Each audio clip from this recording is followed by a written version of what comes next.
I'm about to unleash about Shedeur Sanders. I just watched what happened to Shedeur Sanders in the Cleveland Browns' third and final preseason game. And I'm outraged, I'm sickened, and I'm saddened.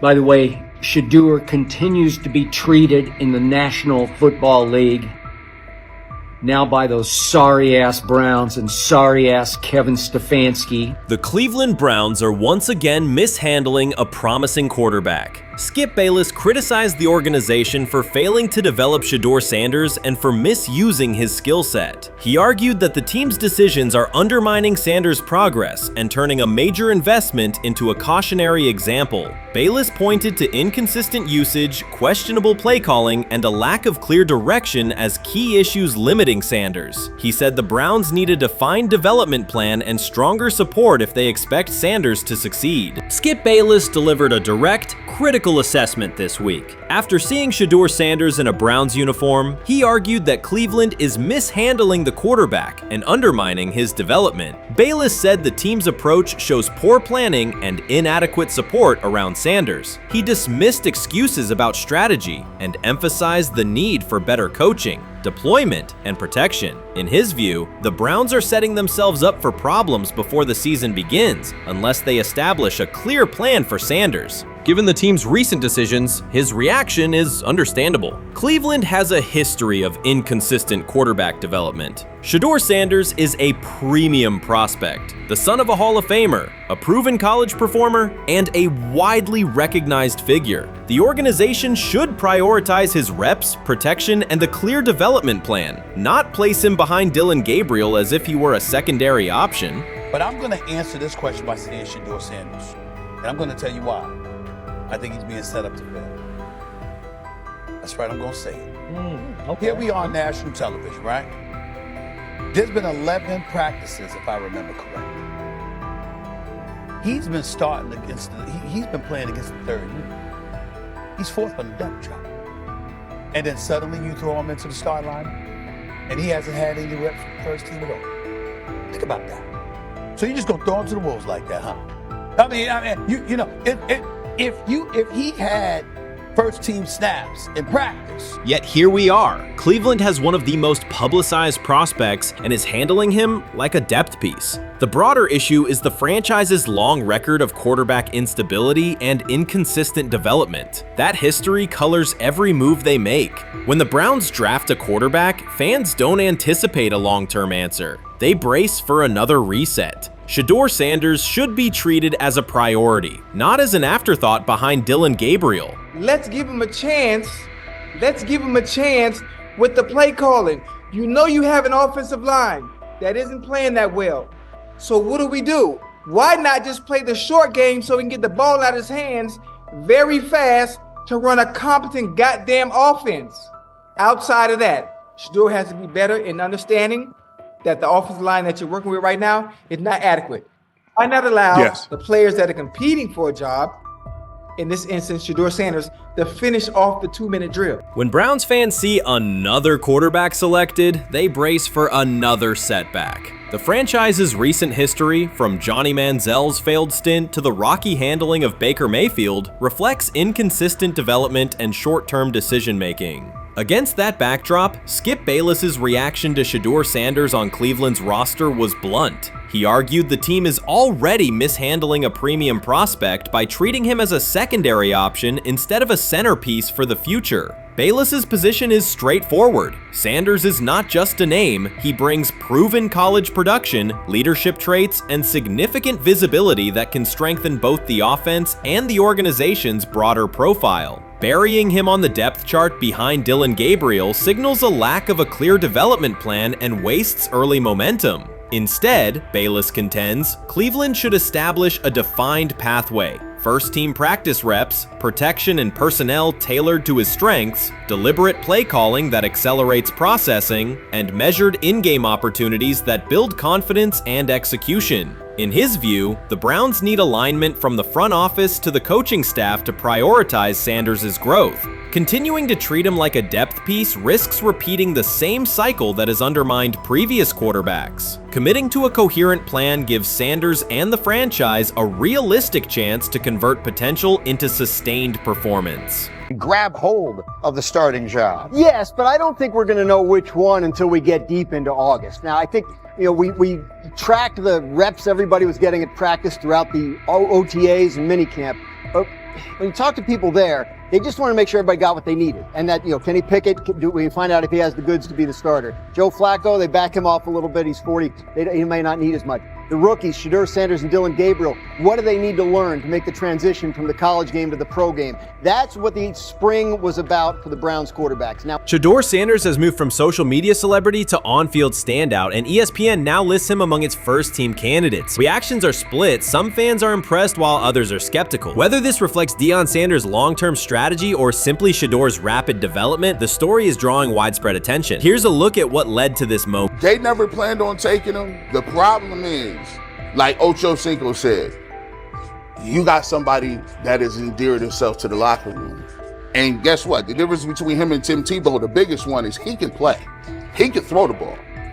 Tim Tebow running around being an H-back. He can throw the ball. And he's done everything he needs to do. He ain't saying nothing. He ain't rocking the boat. He ain't mad about the reps. He ain't mad about none of that. All the people out there want to see is this, like Tyver said earlier. We want to see what he can do with Jerry Jeudy. Online reactions are sharply divided. Some fans strongly support Sanders, while others argue he is overrated. Traditional analysts cite statistics and claim his recognition comes mainly from his father's name. Sanders supporters are actively celebrating his rise and already predicting a future NFL career. Sports media outlets have made his candidacy a central topic of debate. The discussion now extends beyond statistics and victories to include his marketability, public image, and on-field presence. Sorry, is Shedeur Sanders going to get a chance to win this job? Do you believe he gets a legit shot to win this job? Listen, I think, first of all, the action's going to really start in training camp. Like, forget all the OTA stuff. You don't win a job in OTA. The real action starts in training camp. And just like Shedeur said, during the mini camp, when it's time to take your reps, you got to make the most of it. Because I think early on, there's going to be a lot. Remember, Joe Flacco didn't hardly practice in OTAs and mini camps because they were giving the young guys. Right. So when he gets his opportunity, he's going to have to make the most of it. Analysts are closely reviewing game footage to evaluate Sanders' decisions and mechanics, while others examine his social media activity to see how he balances content creation with quarterback duty. Shedeur Sanders' placement on ESPN's early first-team list has taken over the college football conversation. Supporters circulate his highlights and argue that his on-field production and leadership justify the honor. Skeptics claim the recognition relies too heavily on his family name and question whether his resume is strong enough for first-team status. Analysts are rewatching game footage to assess his reads, accuracy, and pocket presence, while others examine how he balances a high-profile social media presence with quarterback responsibilities. The debate has pushed other storylines, such as conference realignment and NIL issues, into the background, leaving fans and commentators focused on Sanders' performance, marketability, and overall impact on the sport. I'll keep saying it. I believe Shedeur Sanders should play more games than any other quarterback on this roster this year, because he's the only guy that I look at and say they might have something here. Because I'm telling you right now, they left night one of the draft saying we are taking our quarterback next year. So it's on Shedeur or Dillon or Kenny, probably not Joe, to change their mind. To change their mind. But you got to find out.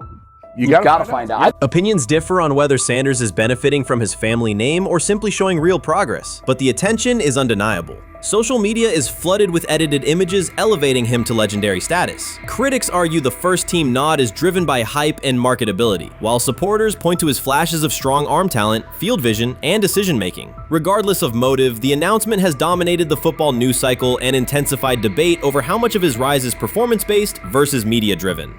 Highlight reels rarely show Sanders' turnovers, late-game mistakes, or inconsistent stretches. Being named to a first-team watch list suggests sustained dominance, something Sanders has displayed only in flashes. His selection appears driven as much by brand recognition and media appeal as by performance. ESPN's decision has intensified debate. Data-driven critics post statistics that question his resume, while passionate supporters predict awards and future NFL success. Commentators recall a time when first-team consideration required years years of proven excellence. Yet many fans already see the announcement as confirmation that Sanders is on track for major college football honors. Shedeur Sanders has earned first-team reps when training camp commences later in July. I'm not saying like he's the first guy up when you do 11 on 11s day 1, 2, 3, 4, 5 at training camp. I'm not necessarily saying that, but he's the one quarterback that we didn't get a chance to see take reps with the ones. But I think Shedeur has a chance to like make this conversation interesting if he gets those reps with the ones and he has the same success that he did with the 2s, the 3s, and the 4s. I have confidence he can show you something, but I got to see it. We all got to see it before we can actually judge that. Some believe Deion Sanders is already preparing for an award ceremony, while others are furious, threatening to protest ESPN's credibility over Shedeur's first-team mention. Critics argue that honoring Sanders without a full season of elite play undermines college football standards. Supporters insist his performance and profile justify the recognition. The debate reflects a broader clash between traditional merit-based evaluation and modern brand-driven visibility. In today's landscape, first-team consideration is no longer only about statistics. It also involves marketability and audience engagement. Whether welcomed or rejected, Sanders commands attention and embodies the sport's shift toward both performance and personal brand. He lied to us all when he said that this was going to be an open competition, a four-man open competition when it comes to the QB situation up there in Cleveland, in which, from the looks of it, all we've seen it be was a three-man race. The only people that has been getting reps in with the first team or with the veterans are Joe Flacco, Kenny Pickett, and Dillon Gabriel. We've never seen my boy Shedeur Sanders get a chance to get in. Even with him doing the things that he has been doing up there, he has yet to get in with the... Shedeur Sanders was caught off guard by Coach Kevin Stefanski's recent remarks, which have sparked talk of bringing in another starting quarterback. Commentators are debating whether Stefanski's comments reflect eroding confidence in Sanders or a brief lapse in judgment, but the rookie now faces intensified scrutiny over his role. The Browns, we got an analyst that says that Shedeur Sanders should have some kind of a ban? Banishment of some kind? Come again? Say what? For what? And we've got, this would be more troubling. If I'm a Browns fan, and this is where we're going to start, potential dissension in the ranks of the front office and the coach. And over what? Quarterback. When a program's headline quarterback suddenly becomes the subject of sideline murmurs and quiet searches for replacements, the situation is unmistakable. It's a breach of trust. Shedeur Sanders, the passer who put Colorado back in national conversations with his production and profile, has just received a clear message that his job security is in question. Coach Kevin, the assistant previously considered to be in Sanders' corner, made remarks that ignited speculation about changing quarterbacks. Fans, analysts, and even Deion Sanders are now reassessing the team's unity and its true plan for the position. The comment was no accident. It was a deliberate signal that the staff may soon elevate a backup. For perspective, Shedeur Sanders did not step into ideal conditions last season. He was sacked so often that Colorado could have dedicated a locker to every opposing edge rusher who reached him. Could I possibly go to bat for Kevin Stefanski as a great head coach? No, I couldn't.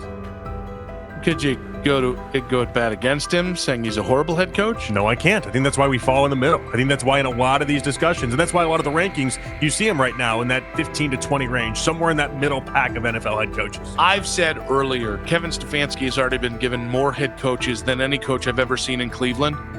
Starting with the decision to move on from Baker and him clearly still having another level to get to in Tampa. Last season, Shedeur Sanders often had to operate behind an offensive line that provided minimal protection, yet he still delivered precise throws and critical drives. At times, he seemed to be carrying a struggling roster almost on his own. Despite the constant pressure, he never complained, never threatened to transfer, and never acted entitled. He remained with Colorado because he trusted the program, trusted his father, and believed in the team's larger mission. That loyalty is why Coach Kevin Stefanski's recent statement that the quarterback competition is wide open struck so sharply. The remark implies that Sanders' starting role is insecure, as though the player who absorbed countless hits while holding the offense together is simply another name competing with walk-ons and first-year athletes who are still learning the cadence. This goes beyond ordinary coach language about fostering competition. It introduces genuine uncertainty about the staff's confidence in Sanders and invites speculation that Colorado is actively assessing outside options through the transfer portal. By characterizing the position as vacant, Stefanski has planted seeds of doubt that could quickly evolve into rumors and undermine the stability of the locker room. I'm sorry, but when it comes to quarterback, I'm going to defer to my head coach, generally speaking, especially one with Stefanski's track record and how he's viewed across the league.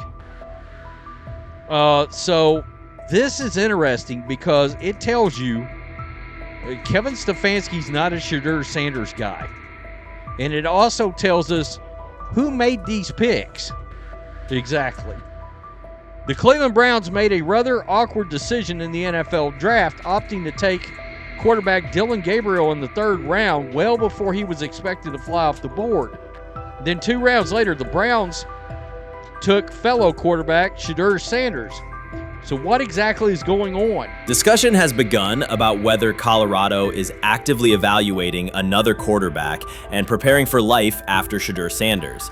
Analysts are debating whether Coach Kevin's move is calculated strategy or a misstep that jeopardizes team stability. Sanders remains a top NFL prospect, Deion Sanders' son, and the program's public face. His highlights dominate social media and his jerseys outsell the team's victories. Yet he is once again being asked to reaffirm his position. The issue is more than routine roster management. It intersects with the family dynamics that shape the program. By portraying the quarterback job as open, Coach Kevin signals to both Shedeur and Deion that the staff is willing to move on despite Sanders' stature. For Shedeur, sitting through film sessions while hearing talk of potential replacements adds an unwelcome layer of uncertainty to an otherwise proven resume. The decision may reflect a desire for a quarterback with a different profile, perhaps someone more mobile and system-oriented, rather than a dismissal of Sanders' accomplishments. We've got news. Got news. About my Cleveland Browns. We've got an oblique problem. Obliques are big deals, especially when it's your quarterback. Now, he might be 4th on the depth chart, but he was number 1 in the preseason game last week, and he did a great job. 138 yards, 2 touchdowns. Shedeur Sanders has an oblique injury. That is not good. I do not like this. I hate this because I want to see more reps for Shedeur Sanders. Shedeur Sanders, a projected breakout this season, has been sidelined unexpectedly. The Browns coaching staff confirmed an oblique injury significant enough to keep him out of all activity. No reps, no drills, no warm-ups. Concerns are rising about how this may affect his momentum and force adjustments to the team's plan. The focus now is his recovery timeline, the impact on his development, and the next steps for the quarterback depth chart. Browns rookie quarterback Shedeur Sanders injured his oblique during practice today, putting his status in doubt for Saturday's preseason game against the Eagles. He's the latest quarterback on Cleveland's roster who has dealt with a health issue, joining fellow rookie Dillon Gabriel and Kenny Pickett. Sanders, who is trying to fight his way up the Browns' depth chart, started the preseason opener last week and threw 2 practice. So how concerning is this for Shedeur as he is trying to, again, make his way up the depth chart, be QB2, potentially QB1 in the future? Dillon Gabriel taking Shedeur Sanders' QB1 spot after Sanders suffers an oblique injury is more than a roster change. It signals the staff is choosing urgency over efficiency. You do not replace a quarterback operating near a 70% completion rate with one coming off a 32% outing unless the decision is driven by desperation or poor evaluation. That is not strategy, it is avoidable loss of production. The impact on accuracy, timing, and drive sustainability is clear, and the difference is apparent to anyone watching. Well, here's what we know. I mean, after practice, Kevin Stefanski, the head coach of the Cleveland Browns, was not available to the media, but I did talk to him on the field as the players were coming off, and he told me that Shedeur Sanders complained of oblique soreness during the warm-ups this morning. Shedeur Sanders' absence isn't just a gap in the lineup, it's a setback for the entire offense. He thrives under pressure and makes throws others won't attempt. When he's healthy, every pass has intent, every drive has rhythm, and opposing defenses know they're in for a long day. Replace him with Dillon Gabriel and the defense senses an opening. Corners press tighter, safeties cheat down, and linebackers blitz more aggressively because they don't expect the same timing, velocity, or accuracy. Yes. I mean, yeah, I'm a fan. I'm not even going to try to hide it. Rich gets you guys are fans. Like, you guys talk about Cleveland Browns quite a bit. Yeah, it's almost annoying to me. It aggravates people. Like, people don't like the fact that Rich talks a lot They about must love Shedeur. I'm here. But it's like, you have a friend, and that friend's child is following in the family's footsteps. You want them to do well. I don't know why people have such an issue. I know Rich is supposed to be impartial, but it's kind of hard when you have that type of tie to it. But yeah, I'm rooting for Shedeur, man. And Dillon Gabriel's 32% completion rate isn't just poor, it's untenable at this level. A number that low needs no context. It means 2 misses for every completion. Weather, opponent, and play calls are secondary when efficiency is that limited. That output does not sustain drives or keep the full playbook viable, yet he is starting while Shedeur Sanders is sidelined. The contrast is clear. Sanders brings accuracy, timing, and command. Gabriel's recent performance reflects inconsistency and missed opportunities. Choosing Gabriel under these circumstances reduces offensive reliability and invites defensive pressure. It is a decision that sacrifices efficiency and field position. So it'll be interesting to see what happens with Dillon Gabriel, but to the Shedeur Sanders point, it is unfortunate because I thought he was gaining some momentum. I know the practice that they had before they left for Philly, Daniel Oyefusi reported that he actually took the most reps of all of the quarterbacks. And that was the first time that had happened. It was the first time that he had went ahead of Dillon Gabriel, practicing with the twos, etc. So, like, coming off that stout performance against the Carolina Panthers, he was gaining momentum. If this were a clean evaluation, there would be no debate. Shedeur Sanders is the clear choice. He's accurate, composed, and consistent with a track record of high-level production. Dillon Gabriel remains a question mark, and not the kind that stresses defense. He's the kind that makes coaches consider leaning on the run to limit risk and protect field position. The reality is that injuries create openings for players who haven't earned them. Gabriel has stepped into QB1 while Sanders is out, but that reflects circumstance, not superiority. We don't know the severity of this oblique injury and whether it will even keep him out of Saturday's game against the Eagles. As for moving up the depth chart, I'm the Browns preseason sideline reporter. I was there Friday night when he burst onto the stage and set the NFL world buzzing. And yes, his demeanor was tremendous. His poise was tremendous. He did the things that were asked of him. But at the end of the day, he wasn't actually asked to do all that much. The real concern is how this could attach to Shedeur Sanders' reputation. The NFL is unforgiving about availability. An oblique injury for a quarterback isn't minor. It affects mechanics, torque, and timing. Even with a strong return, the injury-prone label can linger. For the Cleveland Browns, or any team seeking stability under center, that perception is toxic. Teams don't want a player they fear won't make it through October. That's the risk. Talent doesn't always overcome league politics. Once questions about durability start, they rarely fade. They surface in contract terms, roster decisions, and sideline evaluations. So Shedeur Sanders is injured again? If you were following along on social media today for the Browns' first joint practice in Philadelphia against the Eagles, wow, you were in for a tumultuous ride. I mean, all the reporters, both Browns and Eagles reporters, were pretty much flabbergasted at the fact that Shedeur Sanders was taking 0 team reps during the day, and even Tyler Huntley was getting team reps instead of Shedeur. And then it came out, obviously, everybody's speculating. There's people calling for Kevin's jobs, and before I go any further, I don't blame anybody, ever. Meanwhile, Dillon Gabriel's numbers should be sidelining him, not elevating him. A 32% completion rate isn't a dip, it's a warning sign that points to issues with field vision, timing, and receiver cohesion. That's the quarterback taking snaps while Shedeur Sanders is out. Put their work side by side and the gap is obvious. Sanders shows consistent placement, timing, and footwork that reflect high-level execution. Gabriel's recent output introduces variability that shrinks the call sheet and stalls drives. You can't claim the priority is winning while starting a quarterback who isn't reliably delivering routine completions. Fans recognize it, receivers lose confidence and tempo when targets are off, the offensive line's urgency fades when protection doesn't translate into productive throws, team belief in the quarterback is fragile, and once it erodes, a season can come apart quickly.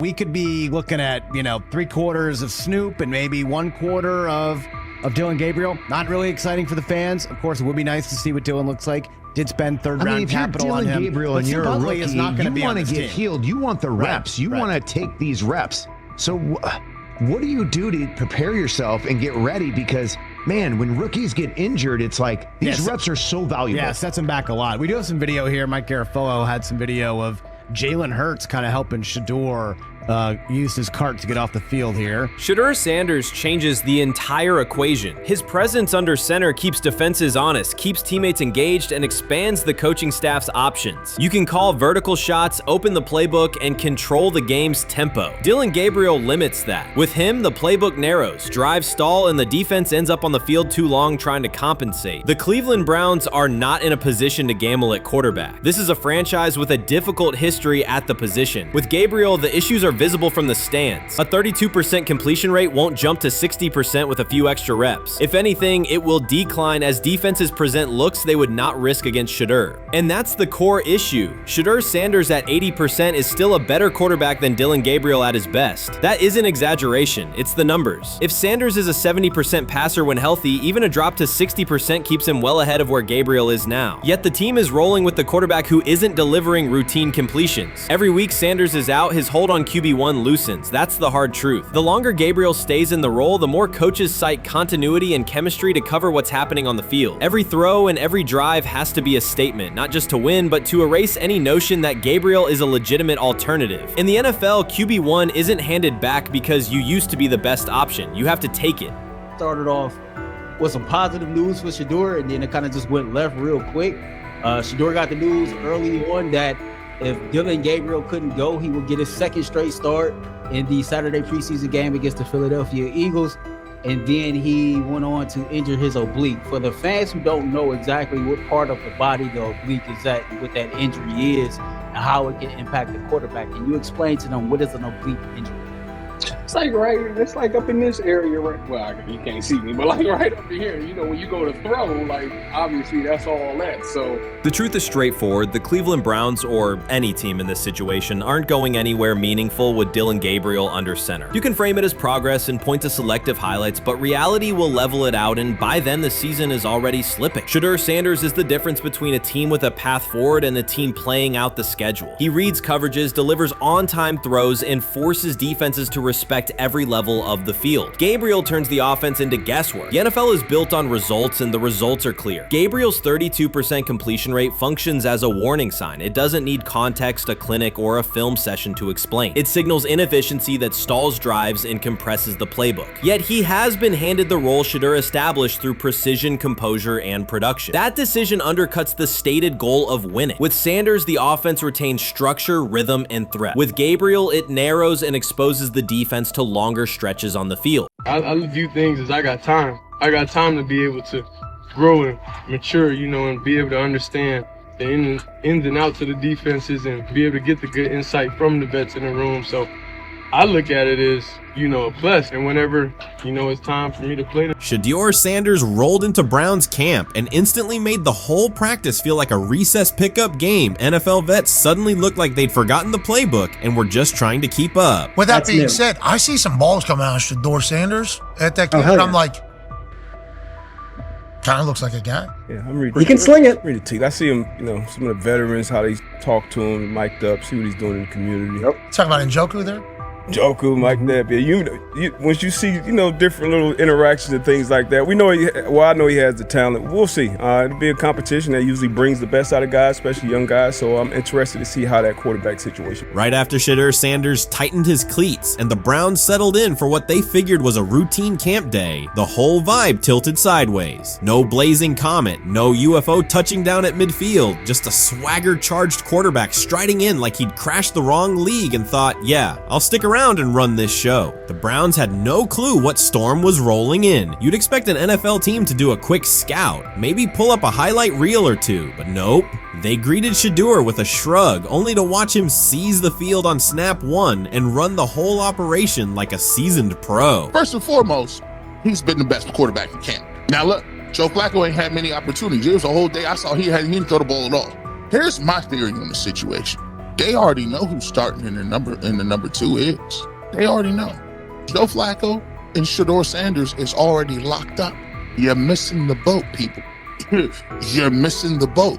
Your boy, Kenny Pickett and Dillon Gabriel, Oh, they're fighting. Shedeur didn't merely clock in, he hijacked the session. One moment he's loosening his arm, the next he's roasting veteran QBs like faded names on busted draft boards. Defensive coordinators everywhere had the same gut punch reaction. Uh-oh. His pocket poise? Straight disrespectful. His timing? Psychic. And every pass left his hand like it was laser guided to its mark. While Shedeur Sanders was slicing up routes, the Browns secondary looked less like an NFL backfield and more like a gaggle of dads sprinting through a Saturday fun run. Big on enthusiasm, short on closing speed. Coaches fought the urge to slam the emergency horn. Players traded wide-eyed, "Are we serious?" stares, and someone even double-checked that a hidden camera crew wasn't about to pop out of the tunnel. But nope, this was pure Shedeur. Half cold-blooded surgeon, half highlight factory. He wasn't dropping a casual "I'm here," he was crafting a masterclass. From the first rep, the tempo changed. Shedeur Sanders accepted the snap with steady footwork, diagnosed the Browns' single high shell, and delivered a tight window seam route that forced the free safety to recover late. Throughout the period, he manipulated leverage with quick shoulder fakes, moved through full field progressions, and released on time from a balanced base, consistently putting the ball on his receiver's upfield shoulder. Cleveland's coverage struggled on multiple fronts. Safeties hesitated between deep half responsibilities and underneath support, creating voids at 15 to 20 yards. Cornerbacks and off-man were caught in trail position when Sanders used rhythm throws on three-step drops, while those who tried press technique had their inside hand neutralized by his receivers' outside releases. Linebackers widened to match shallow crossers, leaving the middle hook unguarded for pivot routes and option digs. One corner attempted a line of scrimmage jam. Sanders immediately adjusted the route to a back shoulder fade, releasing the ball before the break and rendering the press ineffective. Over the session, he showcased pocket discipline, reclimbing to maintain throwing lanes rather than drifting, and finished with a series of anticipatory throws against cover 2 cloud, fitting vertical outs between the flat and deep half defenders. Sanders' combination of rapid post-snap processing, precise ball placement, and pocket efficiency exposed coverage mismatches at every level and highlighted communication gaps in the Browns secondary. By mid-session, the Browns defensive staff clearly recognized their calls were outmatched. Every adjustment, a roll to cover 6, a simulated pressure, a late rotate to 2 high, was neutralized once Shedeur Sanders confirmed the post-snap picture. Routes that had taken weeks to script were beaten by timing and location. Comeback set at 12 yards broke open before the corner's transition. Slot seam outs dotted the void between the flat and deep half defender, and boundary receivers beat press with quick hand techniques, receiving the ball before the trail man could recover. Sanders' command was methodical. He used cadence to freeze plug blitzes, re-ID'd the mic when linebackers sugared the A-gaps, and maintained a firm base so he could reset and fire without resetting his feet. His receivers benefited from that rhythm. Top of the stem, eyes back, ball delivered on their upfield shoulder, allowing immediate transition to YAC. The Browns front tried a late stunt to compress the pocket. Sanders climbed 2 steps, re-spotted the shallow crosser, and delivered in stride, turning a potential sack into a 20-yard gain. What stood out most was how little ramp-up Sanders needed. From his first series, he processed full field concepts at tempo, cycling through progression reads without hitching. The poise under interior pressure, consistency in ball placement, and ability to manipulate zone defenders left the Browns' coordinated disguise packages ineffective and forced them into static coverage by the end of the period.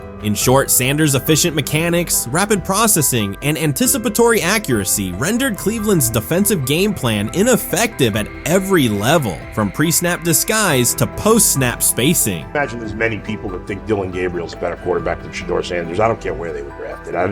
If the Browns are the one team that thinks that, then I'm going to suspect it's not true. They don't know what. Listen, I've been on every quarterback evaluation for 30 years. Right. I never root against anybody. Yeah. But I'd be surprised if Dillon Gabriel's ever a legitimate starting quarterback for the Cleveland Browns. I'd be surprised. I just don't think. Well, then it is a wasted pick because you took him in the top 100. Yeah, but potentially. Yeah. May get away with it because of Shedeur. An edge rusher chirped at Shedeur Sanders between snaps, hoping to shake his rhythm. On the very next play, Sanders answered with a 30-yard laser, a deep dig from the boundary side that split the single high safety and the trailing corner. He hit the top of a 5-step drop, kept a firm base, and delivered on time to the receiver's outside shoulder, turning what should have been a routine rep into a sudden change explosive. From that moment on, every coverage wrinkle the Browns tried, rotating from cover 3 to quarter half, half, flashing a Tampa 2 shell, mugging both A-gaps, was met with a precise counter. When corners pressed, Sanders adjusted the route to a back shoulder fade. When safeties widened, he checked to a glance post. When linebackers bailed, he found the running back on a delayed option out of the backfield. Even late simulated pressures couldn't move him off his spot. He simply climbed, reset his feet, and fired. As Cleveland's defenders rotated through checks, Sanders manipulated them with cadence and eye discipline. He froze weak side safeties long enough to create intermediate windows, then feathered the ball into those lanes before help could arrive. When the Browns finally dropped 7 and matched every route, Sanders tucked the ball and converted 2 separate 3rd and 6 situations on the ground, reminding everyone that his mobility is as calculated as his arm. By the end of the session, the defensive coordinator's call sheet looked obsolete. Sanders had neutralized blitz looks, exposed spacing issues in zone, and forced the unit into static base coverage just to survive the period. It wasn't a camp drill anymore. It was a clinic on timing, processing speed, and controlled aggression, delivered snap after snap by a quarterback who never needed a warm-up lap to own the field. They never planned on taking him. The problem is,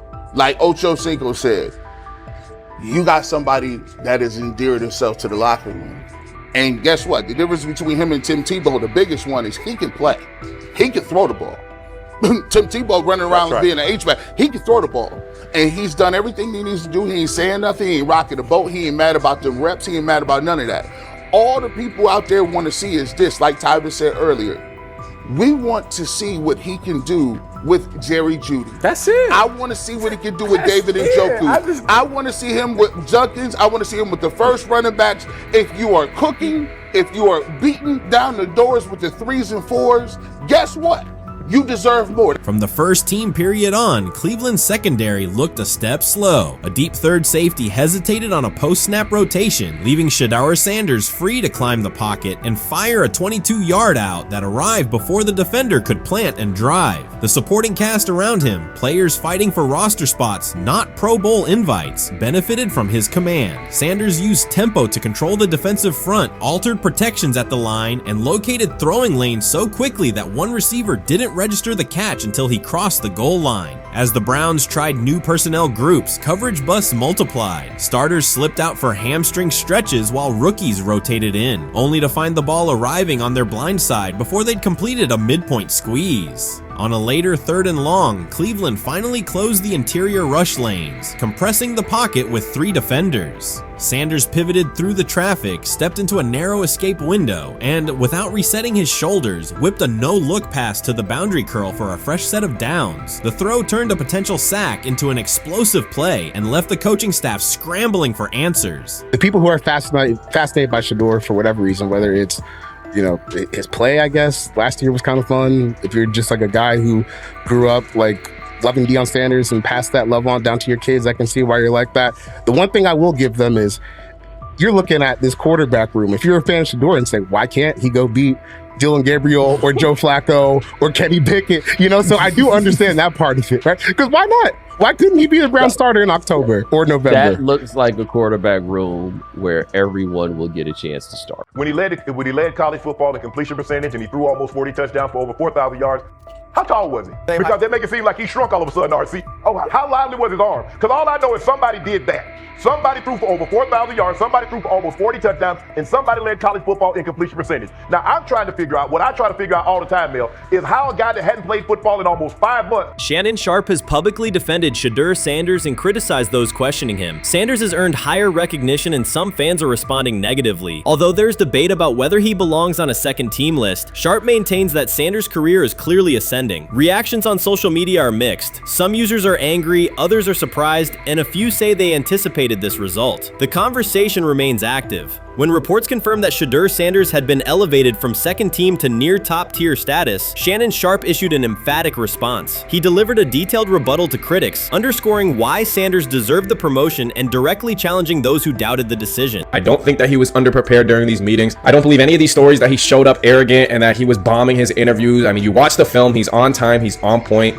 You watch his interviews, he answers like a 10-year NFL veteran. Like, he's clearly dominating OTAs. It's every single day there's a new report of how well he's doing for the Browns in OTAs. And I mean, you can say what you want, it's just OTAs. Okay, if that's your new narrative, then he's doing exactly what he needs to be doing. He's on point, he's on time, he's getting the respect of his teammates, and he's making plays. So we're gonna see years down the line, something's gonna come out that I don't know what exactly it was, but something will come out. Critics have been waiting for an opportunity to dismiss Sanders. They labeled him overrated, accused him of benefiting from nepotism, and claimed his profile came only from his last name and polished image. Within their own echo chamber, they cited every game in which he fell short of huge passing numbers as validation of their doubts. Since Sanders has begun receiving formal recognition, criticism has escalated. A wave of self-appointed analysts is dissecting his throwing mechanics and team role, and many online commentators now argue that his promotion reflects deeper problems within the sport. Shannon Sharpe rejected each criticism directed at Shedeur Sanders. During the broadcast, he turned a routine segment into a detailed examination, acting as presenter, interrogator, and fact-checker. Sharpe walked viewers through game film, season statistics, and scouting reports to show why Sanders merited his recent promotion.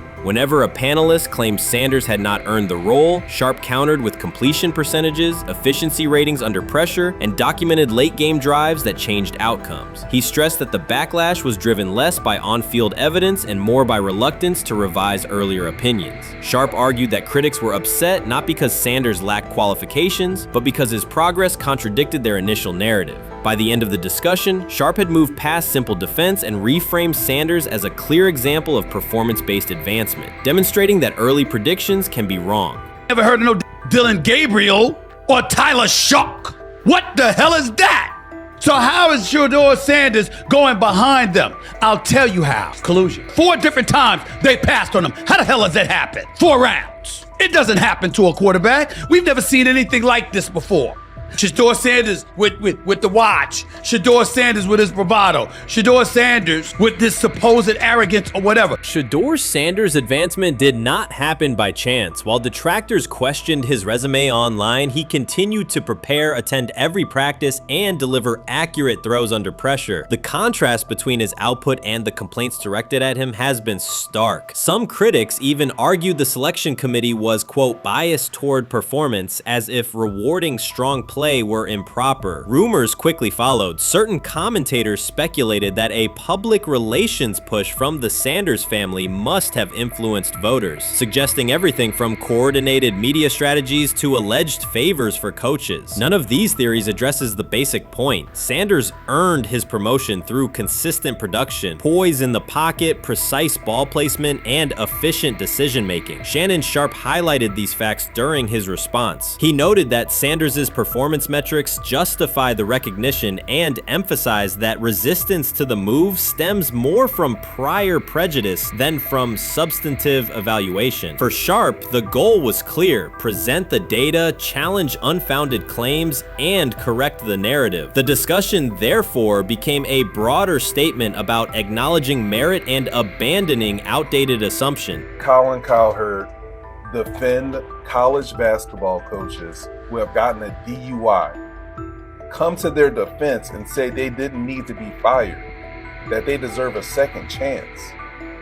But Shedeur Sanders drives 40 miles over the speed limit, gets a one-on-one ticket, and Colin Cowherd comes on his show today and says he's out on Shedeur Sanders. He's seen enough. He can't support him anymore. He can't be in the Shedeur Sanders camp because of the speeding ticket. Shannon Sharpe addressed commentators who portray constant doubt as expertise. Those who discount strong performances with "we'll see," but declare bust after a single mistake. He noted their belief that progress only counts if an athlete visibly struggles. Sharpe's response was methodical rather than emotional. He presented evidence, cited statistics, and calmly refuted each claim. Following his remarks, several critics began revising or deleting earlier posts, recasting themselves as longtime supporters of Shedeur Sanders despite having questioned him for months. Sharpe insists on accountability, naming specific individuals and dates while requesting public acknowledgement of prior errors. He argues that analysts cannot spend months undermining a player's potential and then quietly adopt a supportive stance once the athlete succeeds. These are serious, big-time, top-of-the-line playmakers that they have. If you can go 45 to 42 in the fourth quarter because your quarterback set the school record with 510 yards passing. He was flawless. Shedeur is big time. I didn't know for sure, will it translate to the next level of competition? Yes, yes, it might translate to the next level of competition as he can play. Critics who once claimed Shedeur Sanders was unprepared now hesitate to acknowledge their mistake. They resist retracting earlier comments and struggle to accept that an athlete can succeed without their approval. Sanders continues to share practice clips and game highlights without engaging the debate, while Shannon Sharpe documents every dismissive remark, ready to revisit them on national television. The disapproval did not slow Sanders. It underscored his progress and exposed the gap between perception and performance. As a result, the conversation has shifted. Analysts who doubted him now describe him as undervalued and publish detailed evaluations of his mechanics and game management, suggesting long-standing familiarity with his career. In a matter of weeks, critics have recast themselves as advocates, demonstrating how quickly opinion can change when consistent results leave little room for doubt. Shannon Sharpe signaled that his commentary is not over. He considers Sanders' advancement a positive outcome for every athlete who has been overlooked or criticized for having confidence. Sharpe stressed that analysts do not have the authority to determine who deserves recognition based on personal preference. The reaction to Sanders' promotion, he argued, revealed how quickly opinions can shift once results are undeniable. Sharpe pointed out that many vocal critics became quiet when confronted with objective performance data. This exchange, Sharpe insisted, reached beyond defending a single quarterback. It challenged the practice of dismissing achievements that do not fit familiar narratives. He reminded viewers that success does not require external approval and that consistent talent will surface despite online commentary intended to minimize it. While critics reconsider their positions, Sharpe remains steady, assigning credit to the athlete and allowing the scoreboard to confirm the argument. In his view, the statistics speak clearly enough. Sharpe also emphasized that the intensity of the backlash must be placed in context. College football is a volatile environment where unexpected outcomes are common. Therefore, declaring failure based on incomplete evidence only weakens the credibility of sports analysis. The discussion underscored the need for measured evaluation rather than reactive judgment. Dak Jackson and him and everybody else that we talked to have said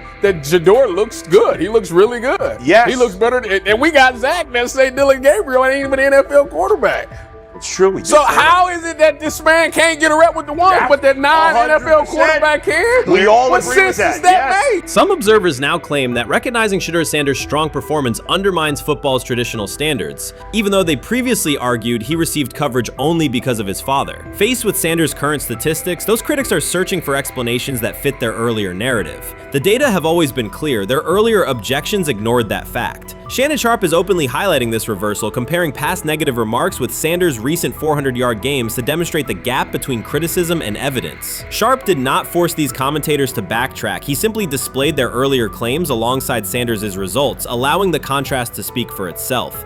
Many observers declared Deion Sanders was finished. They argued that his public style attracted unnecessary attention, that his health had deteriorated too far, and that his coaching career was approaching an abrupt conclusion. They misread his resolve. When speculation intensified, Sanders did not schedule a press conference or issue a formal statement. Instead, he released a short video recorded at his Texas home, walking alongside recording artist Lil Wayne. The footage established two facts. Although Sanders still walks with a limp, he remains active, and he intends to return to the sideline. Reports from USA Today and ESPN confirm that Sanders had temporarily left Colorado to recover from a significant, undisclosed medical condition. He lost 14 pounds and missed several summer practices, leading to widespread debate about his future. Unofficial sources suggested complications related to previous blood clot issues, but no official diagnosis was provided. Throughout Sanders' absence, numerous media outlets framed his situation in crisis language, frequently questioning whether he would coach again. By comparison, when coaches such as Lincoln Riley paused their duties for health or family reasons, coverage emphasized understanding and patience, an imbalance that reflects a common difference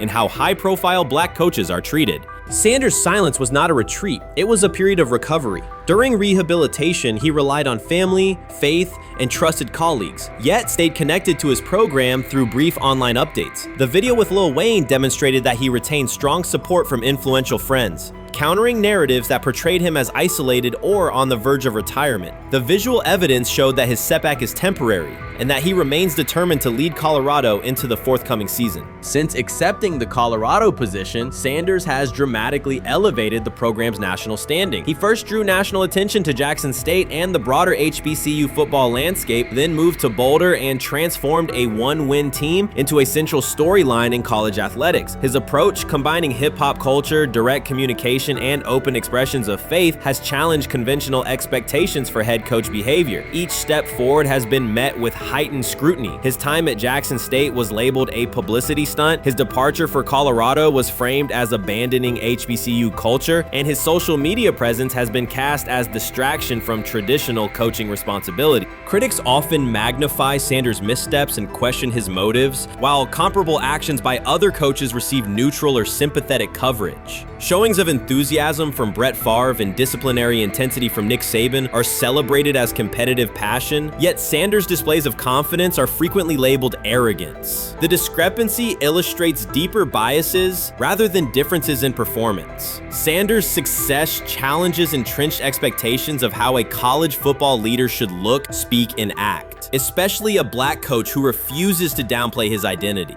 During his convalescence, Sanders maintained close communication with his staff and athletes, reinforcing the standards he had established: discipline, accountability, and belief. The program's daily messaging continued to emphasize preparation and resilience, signaling that Sanders' influence persists even when he is away from campus. Athletes echoed his mantras during workouts, confirming that his leadership extends beyond physical presence. Sanders acknowledges the seriousness of his medical challenge, but has refused to let it define him. He has publicly discussed leaning on scripture and prayer, explaining that his purpose as a mentor, father, and coach extends beyond personal adversity. In that context, the video of him walking in the Texas sun was less a strategic media effort than a straightforward demonstration of continued commitment to his team and mission.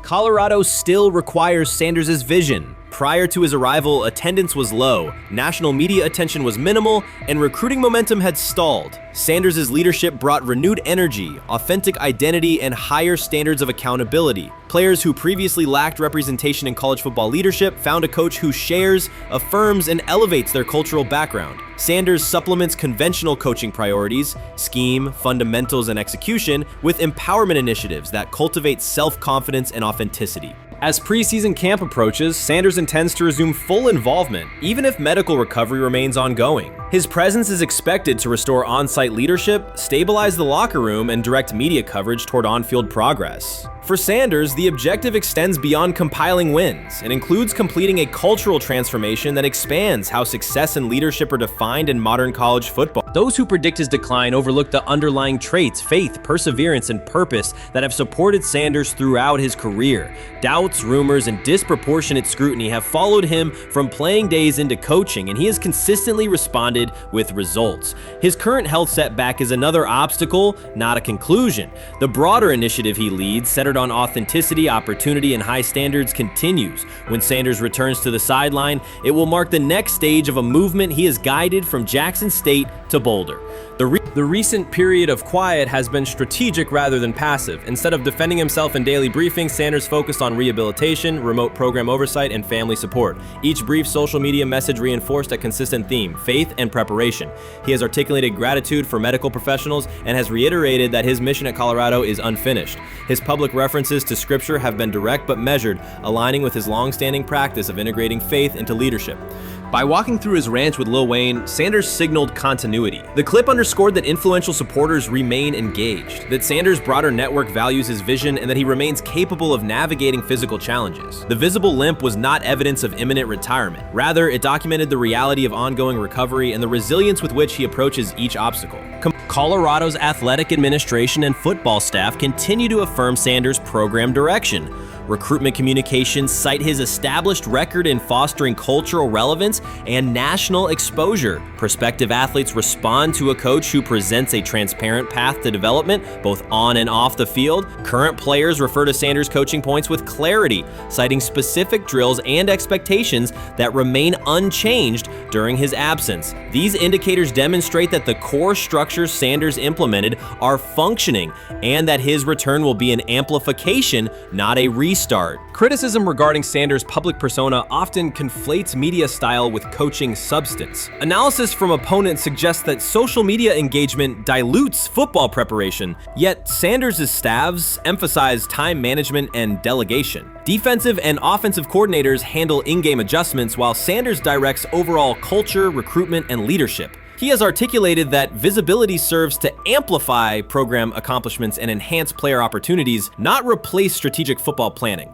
Some commentary has attempted to reframe Sanders' health issue as evidence that his coaching model is unsustainable. The argument ignores the documented health challenges faced by numerous coaches across levels of competition. For example, college coaches recovering from heart procedures or joint replacements have returned to successful seasons after appropriate medical clearance. Sanders' case follows a comparable trajectory. Medical complications require temporary separation, structured rehabilitation is prioritized, and a managed return is planned. Institutional medical protocols at Colorado dictate clearance requirements. Sanders will meet those before resuming full sideline duties. Colorado's players have expressed public confidence in Sanders' eventual return, citing regular virtual check-ins and continued accountability. Several athletes noted that positional meetings included recorded messages from Sanders reinforcing tactical goals and personal discipline. These details confirm that Sanders has remained actively engaged, albeit remotely, and that team culture remains aligned with his principles. Looking ahead, Colorado's schedule will attract national attention, both for on-field competitiveness and the storyline of Sanders' comeback. Analysts will evaluate how quickly he reestablishes day-to-day rhythm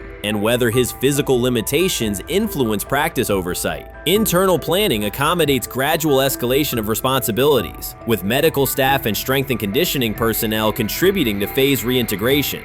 The broader significance of Sanders' return extends beyond Colorado. His visibility continues to challenge prevailing narratives about leadership styles and pathways in college athletics. By prioritizing authenticity, open articulation of faith, and cultural expression, Sanders offers a contrasting template to more conventional models. His eventual recovery and sideline presence will reinforce the argument that diverse leadership profiles can succeed in elite collegiate competition. In summary, rumors of Deion Sanders' coaching demise were premature. Verified reports confirm a substantial but temporary medical setback. He used the time away to focus on health, sustain program engagement, and rely on a support system anchored in family, friends, and faith. His recent public appearance demonstrated active recovery and reaffirmed his intention to resume leadership in Boulder. The forthcoming season will test Colorado on the field, but it will also underscore the durability of Sanders' vision, one that combines competitive ambition with cultural resonance. Observers who continue to question his longevity overlook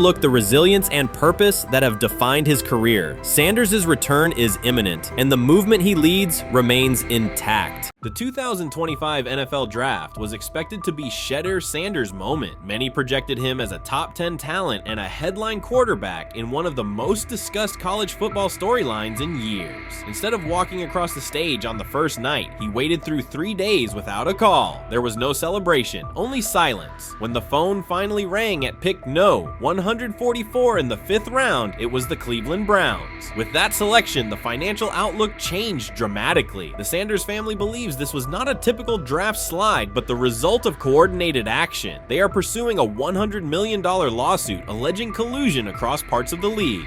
In the months before the draft, Sanders was consistently discussed among the top quarterbacks in the class. Television and digital analysts praised his poise, accuracy, leadership, and command. Scouts highlighted a 74.1% completion rate, record-setting stretches at Colorado, and his rise from an HBCU star to a national figure. Consensus expectations placed him in the first round or early second. Draft night unfolded differently. As picks accumulated, there was little indication that his name would be called. The atmosphere at his private gathering shifted from anticipation to doubt. When the Browns selected him late on day 3, projections for his first contract dropped from an estimated range in the mid-$30 million to approximately $4.6 million, with corresponding reductions in likely endorsements and long-term positioning. According to Deion Sanders and others close to the family, this was not about performance, injury, or conduct. They argue it was coordinated. Attorneys were contacted immediately. The allegation is straightforward. Sanders' value was suppressed intentionally. The family's position is that this was a calculated decision within parts of the league, not an isolated set of evaluations. The legal claims focus on communications that, if authenticated, could be significant. Internal emails, text messages, and owner-to-owner conversations. The family's representatives contend that these materials show a deliberate effort to avoid drafting Sanders in early rounds based on perceived image concerns rather than football merit. One message reportedly under review framed the decision in branding terms. Drafting Shedeur would mean inheriting the Prime brand. The complaint asserts that this view led some teams to discourage others from selecting him unless necessary, not for film-based reasons, but to avoid perceived attention and external pressure tied to his family's profile. A related thread involves speculation about team fit and willingness to play for certain franchises. Past public comments by Deion Sanders were interpreted by some as signals of an Eli Manning scenario. The family's view is that these were strategic statements, not ultimatums. They argue that rather than engage in discussion, teams chose a passive approach, no direct rebuttal, reduced contact, and a collective reluctance to invest a premium pick. If phone records and written communications corroborate coordination, these items could become central exhibits. Media tone shifted as the draft neared. Coverage that had emphasized production and leadership began highlighting intangibles, interviews, and perceived coachability. Anonymous sourcing appeared in multiple outlets, with claims that Sanders skipped combine drills out of arrogance, bristled at film critique, or told one club, "Maybe I'm not the guy for you," after a tense session. A widely cited line, "Nobody wants a celebrity backup quarterback," was voiced by Colin Cowherd and circulated as shorthand for risk. The Sanders legal position is that these narratives did not arise organically, but reflected a coordinated leak pattern that undermined his market value. The family's contention is that this was primarily about control and compliance rather than football ability. They point out that Sanders did not fail a drug test, was not suspended, and did not produce poor athletic testing. His college resume included elite stretches and significant program elevation at 2 stops. The legal claim asserts that the league's power structure resisted a high-profile player aligned with a high-profile parent coach and an independent media presence. The allegation is that teams sought to avoid the perceived complexity that would come with selecting him early. The financial impact is a core component of the damages claim. Had Sanders been selected late first or early second round, projected 4-year compensation would likely have fallen between $30 to $35 million, with immediate access to higher tier endorsement opportunities and the brand leverage that accompanies a franchise quarterback designation. As a 5th round pick, the initial contract value is a fraction of that total, and associated off-field opportunities are typically narrower. The suit reportedly seeks not only lost salary, but also the broader economic value linked to draft position, sponsorships, licensing, and the visibility that accelerates an early career trajectory. The filing's scope, as described by sources close to the family, extends beyond the league office. It may involve media outlets, scouting firms, and specific executives if discovery shows coordination or materially false statements that affected value. The argument is that the draft slide harmed not only Shedeur, but also the broader Sanders brand, affecting perceptions of Deion Sanders as a recruiter, coach, and public figure. The family's view is that narrative construction around brand risk and celebrity backup produced a measurable economic and reputational loss. If a court authorizes discovery, the process would likely compel emails, internal draft notes, and message archives from teams and third-party intermediaries. Subpoenas could be served on media organizations for sourcing records related to anonymous quotes. That level of transparency would be unusual and could reveal how information flows during pre-draft periods. The legal theory moves beyond a single player's evaluation to the draft's integrity, whether owners or executives acted in concert to reduce a prospect's value for reasons unrelated to football performance. The league has not publicly addressed these specific allegations. Background comments from executives characterize the claims as overreach. The family's camp maintains they have documentation sufficient to proceed. The comparison points referenced by observers include Deflategate, Spygate, and the Colin Kaepernick grievance, not because the facts are the same, but because of the potential scope, policies, practices, and the balance of power between the league and individuals challenging its processes. Another dimension of the dispute involves how the NFL perceives Deion Sanders, Coach Prime, and the autonomy he promotes. He built a large media footprint around his programs at Jackson State and Colorado, elevated his players' profiles, and spoke openly about fit and leverage. The family contends that this visibility, combined with statements about preferred destinations, triggered resistance. The complaint frames the response as a preference for compliance and predictability over independent branding and public negotiation. The suit also addresses the pre-draft decisions that critics point to, skipping the Senior Bowl, declining full workouts at the NFL Scouting Combine, and candid interviews about team fits. The family characterizes these as strategic choices commonly made by top prospects, not evidence of entitlement. Their view is that similar decisions by other players did not produce the same narrative because those players fit more comfortably within league expectations. The risk calculus is clear. Bringing a suit of this magnitude invites professional consequences. The family acknowledges that some within the league may react negatively. Their position is that the principle at stake, transparent and fair valuation, warrants the risk. The message they intend to send is that manufactured narratives and coordinated devaluation should face scrutiny, particularly when they affect earnings, opportunity, and reputation.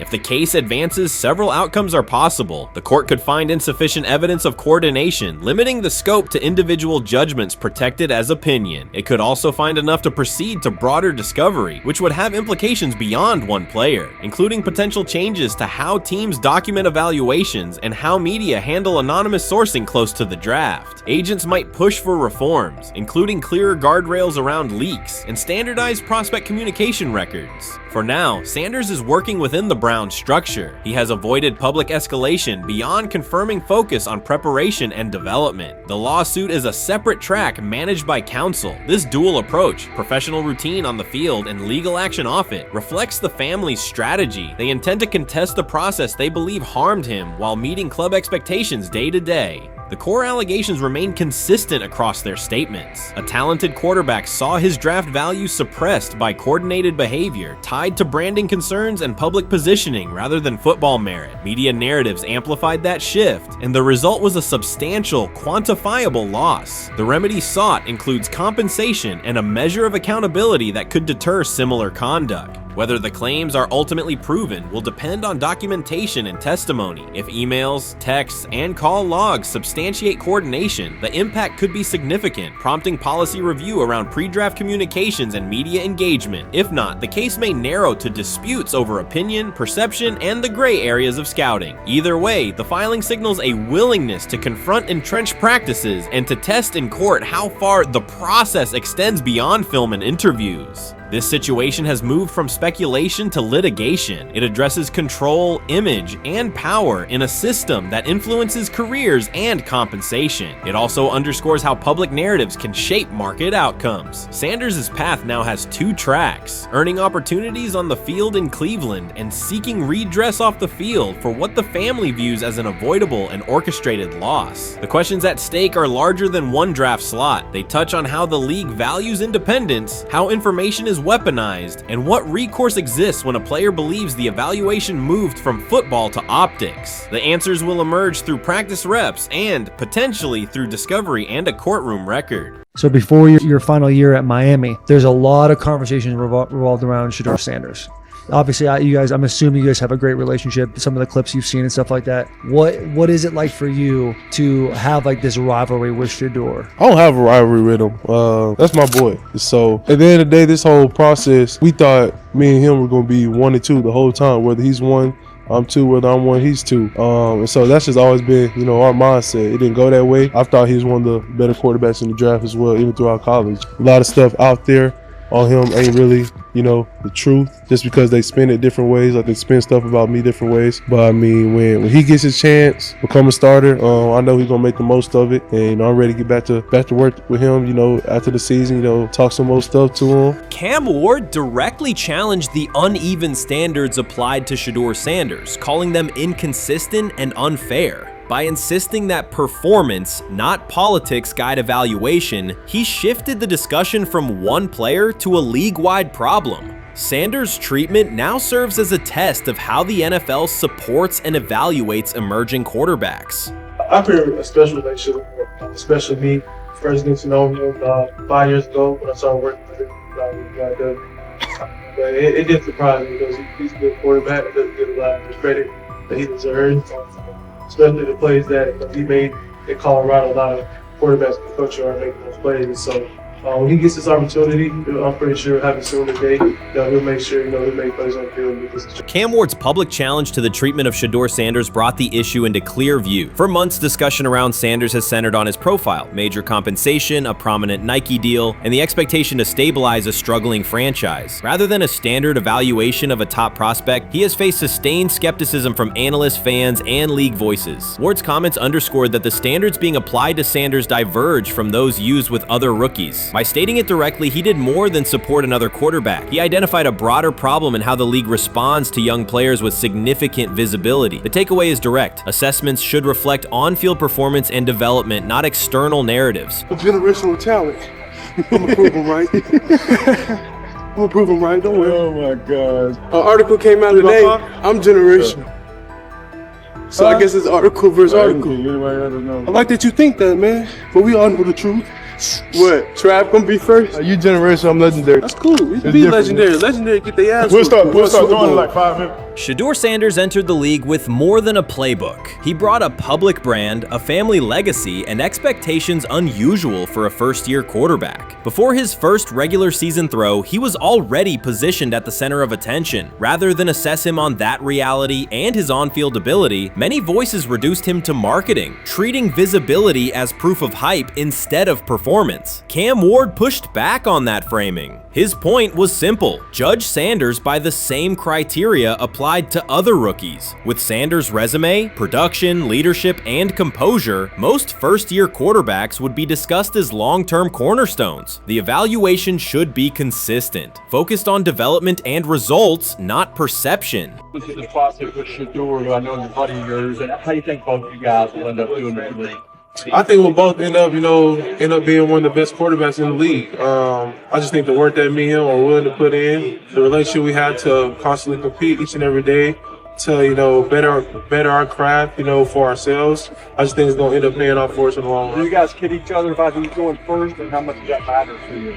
Yeah, we play around, we joke around with it. It really don't mean nothing. The draft pick will never mean anything. At the end of the day, you got to show whether you can prove each and every Sunday. You can't just do it 1 year. Disrespect shows up in two patterns. First, Shedeur Sanders is repeatedly framed through his father, Deion Sanders, as if lineage erases his own work. Discussion drifts to pedigree instead of what the film shows. Second, his visibility is treated with suspicion. His audience reach, partnerships, and ability to lift ratings are labeled hype rather than recognized as value. Instead of acknowledging that he drives demand and expands the stage for his team, critics call it an unfair edge. The result is a skewed evaluation. Star power is held against him while on-field production gets pushed aside. The standard should be consistent. Assess the tape and the development, not the last name or the attention it brings. Well, Ward were microfacts. Cam Ward's remarks went beyond defending Shedeur Sanders. They confronted how the league manages star power. The reality is simple. The NFL markets visibility, but resists it when a player doesn't follow the expected script. Rookies are supposed to be quiet, deferential, and grateful for limited leverage. Sanders arrived with leverage, brand reach, major endorsements, and confidence. And that presence was recast as entitlement. Instead of treating those factors as earned advantages, much of the commentary used them to diminish him. Ward called out that contradiction. The same influence the league sells to audiences is criticized when a young player exercises it. His point is a standards problem, not a personality dispute. Evaluate Sanders on his preparation, leadership, and results. Don't penalize him for having a platform or for using the leverage that the modern NFL itself helps create. Now it sounds like the Cleveland Browns are going to all but imprison Shedeur Sanders in the football sense of a very talented rookie quarterback who obviously needs reps, needs an opportunity, and who now, barring some miraculous luck, will not get the opportunity to play in a single real game. I'm sure many around the NFL are celebrating as we speak. They are chuckling about this. Many in the NFL wanted to teach Shedeur and his daddy. Cleveland became the center of the conversation. With Shedeur Sanders attached to a major Nike partnership, the expectation was straightforward. He should be given real game reps. The Browns instead leaned on Joe Flacco as the default choice, treating stability as the safer path while sidelining a quarterback with clear cultural and commercial pull. Each week Sanders didn't see the field, scrutiny grew.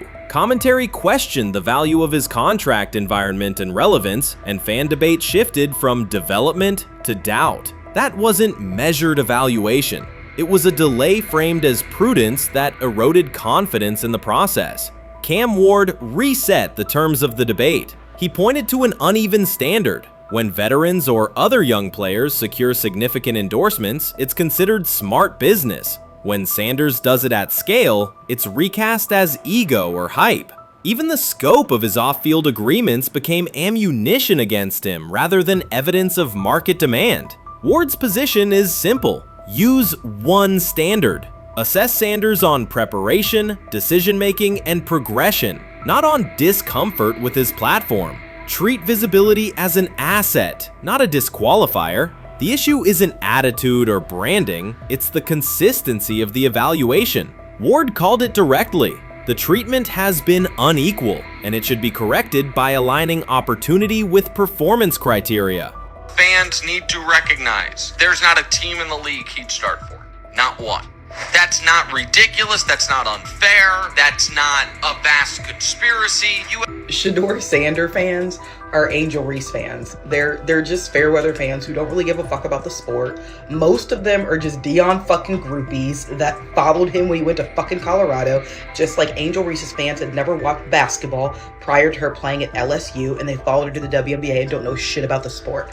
That's it. Now Deion fucking groupies are running around acting like, oh, this is payback to his dad. The timing is pivotal. Shedeur Sanders isn't trying to blend into the league's background. He's shaping the agenda. He drives debate segments, fuels short-form highlights, and moves merchandise at a pace most rookies never approach. By the metrics that define modern attention, he is the draw. Yet, a segment of observers continues to undercut him, not because of shortcomings on tape, but because of discomfort with how prominent he already is. Cam Ward put words to what many could see. Coverage around Sanders has been filtered through reaction to his visibility, rather than a clear read of his performance and growth. The market has already weighed in. Demand is real, not manufactured. Nike's record-level rookie endorsement aligned with that reality, signaling long-term value and cultural reach. This exposes a core contradiction. The NFL depends on star power to sell tickets, fill stadiums, and boost ratings, but it resists stars who set terms on their own. Visibility is celebrated until a player exercises it. The fix is straightforward. Apply one standard. Evaluate Sanders on preparation, decision-making, and results, and treat his platform as the asset it is. If the league benefits from his presence, its evaluation practices should reflect that same reality, consistently and without penalty for scale.